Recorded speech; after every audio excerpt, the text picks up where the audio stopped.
যে সরকারের অপদার্থতায় এবং যে সরকারের দুর্নীতির ভয়াবহতায় কার্যত যোগ্য ছেলে মেয়েদের চাকরিও চলে গেল, তাদের কার্যত বার করে দেওয়া হলো, লাথি মেরে এই সরকারকে বাতিল করা উচিত।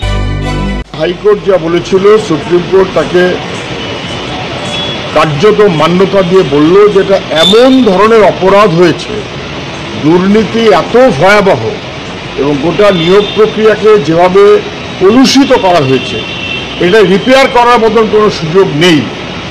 1 বছর সময় পেয়েছিল আমাদের রাজ্যের সরকার যে কারা যোগ্য কারা যোগ্য না তা স্পষ্ট করবে।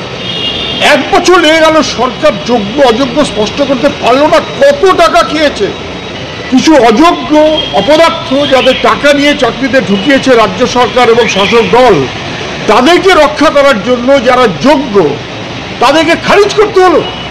সরকার দাঁড়ালো অযোগ্যদের পাশে। সরকারের অপদার্থতা, তার জন্য এই সমস্ত চাকরি প্রার্থীরা, চাকরিজীবীরা কার্যত তারা বাতিল হয়ে গেল। যে সরকারের অপদার্থতায় এবং যে সরকারের দুর্নীতির ভয়াবহতায় কার্যত যোগ্য ছেলে মেয়েদের চাকরিও চলে গেল, তাদের কার্যত বার করে দেওয়া হলো, লাথি মেরে এই সরকারকে বাতিল করা উচিত।